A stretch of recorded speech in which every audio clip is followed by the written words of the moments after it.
How we doing, everyone? And welcome back to another edition of FSI's PGA DFS Pick Show. I am your host, TK Nation 47, joined with John Cool 19. John, did you enjoy the U.S. Open, and how did you fare in your DFS lineups? DFS did not go that well. I thoroughly enjoyed the U.S. Open, though. The coverage was pretty good, being able to watch online a couple of the featured groups. I enjoyed that through the weekend. Big finish for Rom. That was really awesome to see how excited he was coming off of 18 there, carrying a little kiddo. Father's Day. It always seems to be another father on Father's Day, but lots of fun. We hit our one and done pick. That was the most exciting part of the weekend for me as far as picks go. What about you? How did you fare? How'd you enjoy it?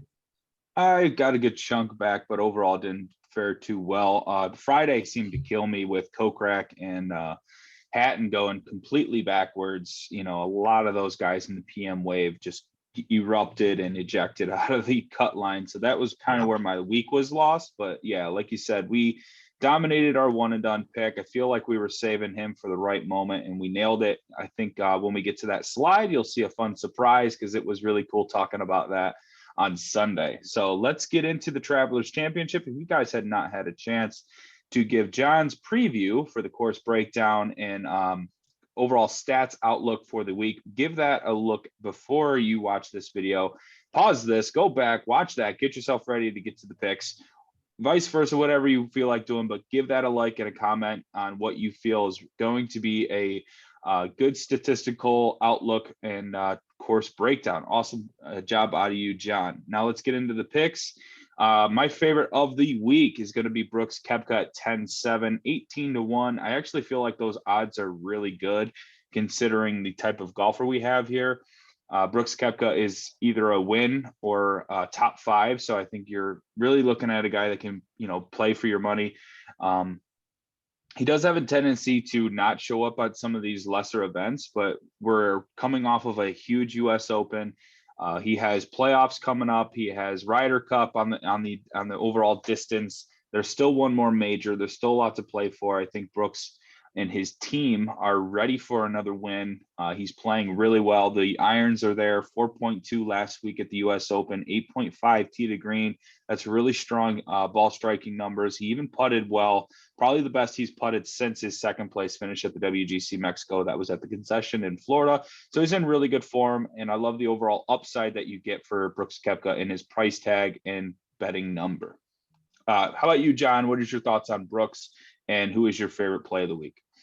Yeah, I was big on Brooks last week. He had a fantastic finish. That was probably one of the highlights there for me. I went Rom one and done, but faded Rom on DraftKings, and that did not work out well. But Brooks Koepka had a bunch of him. Super excited to play him most weeks. I don't know how much exposure I'll have this week. I'm probably going to end up putting my shares over here to Patrick Cantlay. He is a betting favorite over Brooks Koepka, but he is cheaper on DraftKings, so I do like that value just on his price.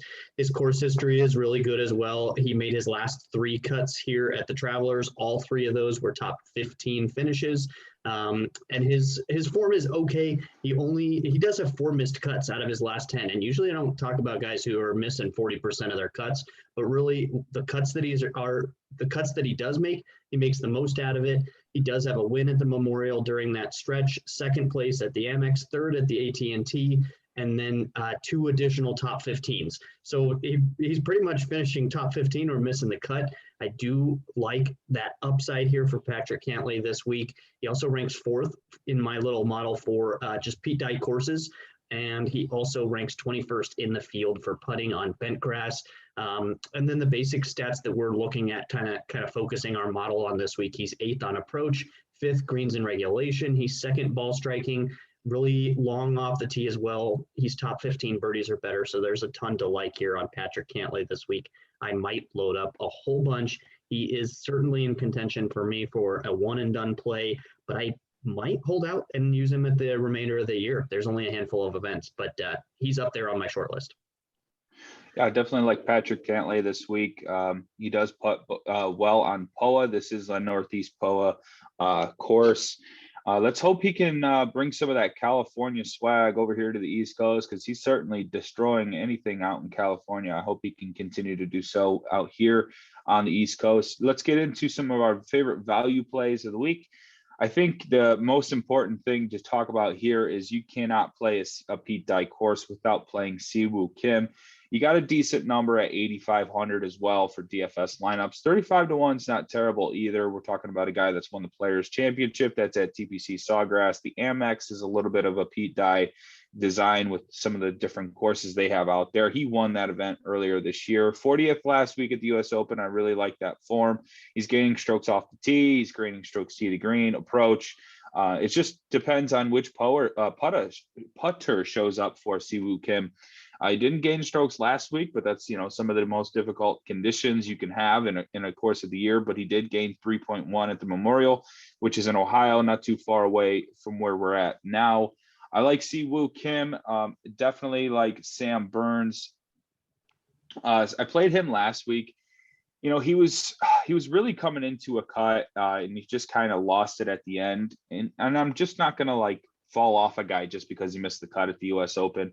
Certainly, there's certainly one of the hardest fields to make when it comes to the weekend, but he played really well. So he at the US Open, he gained not too many strokes off the tee or on the approach, minus 2.1, but he was really good with his putter. He was good off the tee. Just hope he can kind of get that form back that we saw at the Valspar where he won and at the Byron Nelson.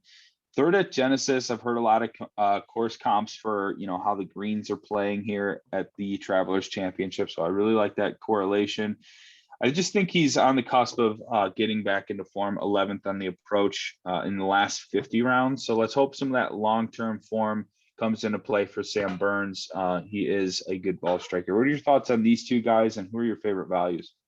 Yeah, I like these both. I think Sam Burns is certainly in the short list for cash plays this week for me. I also was looking at Valspar as a comp course. A couple others I looked at, East Lake, TPC Twin Cities, also had some kind of crossover there as far as similar playing style. So Sam Burns, I like him quite a bit. And I do not play Siwoo Kim often enough. He is certainly a dead last or first place type of guy. So I think it's certainly worth a look. And you're absolutely right. When it comes to these Pete Dye courses, this is when he tends to shine, even when he isn't in the best of form coming into it. So for me, though, a couple value guys that really stuck out in my modeling. Keegan Bradley at 7,900. He's 45 to 1 odds to win. I probably would much rather bet like a top 5 on him. The form's really good, though, for Keegan. His last 10 events, only the one missed cut, which was his last event. He had, of those other 10 events, 8 of them, he has top 30 finishes. So he is absolutely rolling right now. And that includes runner-up at the Valspar, which we talked about. He did miss the cut at the 2020 Travelers, but before that, he made 8 straight cuts at this event, including second place back in 2019. So the course fit, the course history is there for him. For Keegan, it's always about the putting. His putting can be just about dead last on tour. What I'm reading, the greens are more of like a bent POA mix. On bent, he's actually losing 0 strokes. He's right at even 0 strokes gained. So I like that quite a bit. Maybe the putter can warm up a little bit this week. He's 10th ball striking over the last 36 rounds and 3rd on good drives gained. So quite a bit to like there. Emiliano Grillo really popped for me as well at 7,300. He's 70 to 1 odds to win. The form for him is pretty decent. 7 out of 10 cuts. He has 6 top 25s coming in. Runner up at RBC, top 10 at Corrales. For him, it's always the around the green game that slows him down. I'm not as worried about that this week. Yeah, the greens are smaller, but really getting out of the fairway, you can still find the green, especially for a guy like Grillo here. He is number 1 in the field, greens in regulation. He's also 4th on approach, 7th ball striking, and 7th good drives gained. So I expect that it doesn't matter about the around the green game here this week for Emiliano Grillo. I will play a whole bunch of him. He also rates out really well on bent grass, or I should say he actually gains on bent grass greens versus his normal is just losing strokes putting. He raced out really well on Pete Dye courses and those comp courses I talked about. So I like Emiliano Grillo quite a bit this week. Very good value there at 7,300.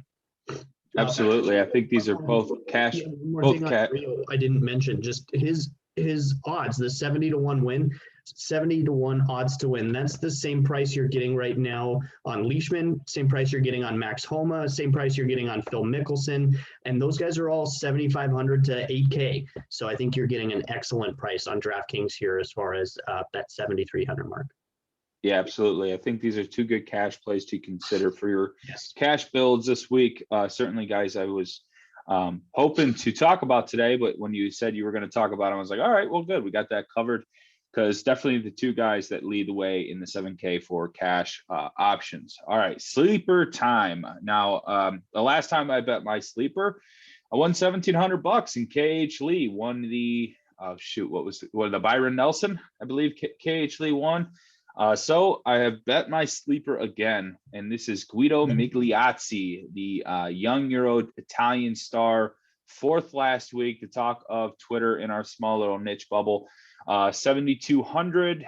They are just, DraftKings is aware. I don't think the bookies are yet. So grab that 100-1 before it falls, and it's going to keep falling. I'm going to bet him outright, and I already bet him top 5 as well. So let's hope the Guido can cash an outright ticket for us. I'm going to use him in my DraftKings pool as well. I think he's got a big future ahead of him. Played really well and made a lot of good fun putts on Sunday at the U.S. Open to be remembered for sure.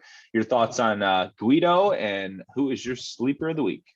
I'm certainly rooting for Guido. I think he's an excellent young golfer, and hope to see him a whole lot more here on tour. But speaking of a guy that's got a great future ahead of him, Davis Thompson, we did talk about him a couple weeks back before the U.S. Open when it was his first start as a professional. He was, as he left college, the #2 world ranked amateur, #1 ranked American in that same list.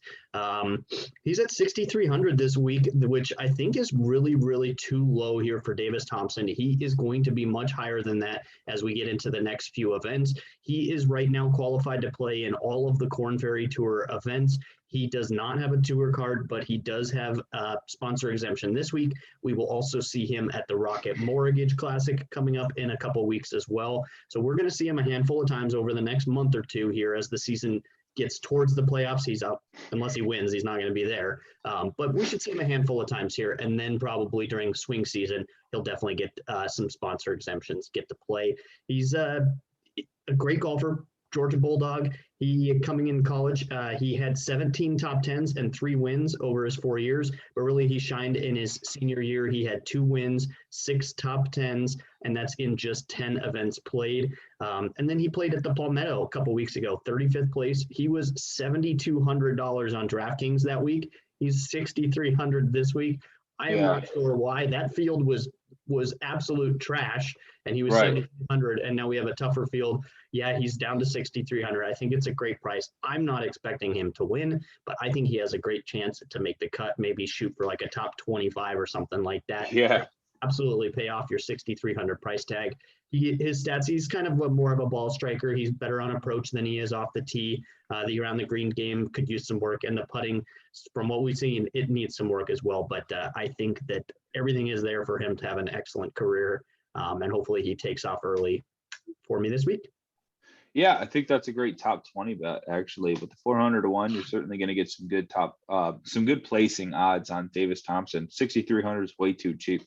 Good sleepers this week. A lot of good value plays to play this week. I like this field. I like how this tournament's shaping up. But yeah, let's talk about our probably favorite slide of the week.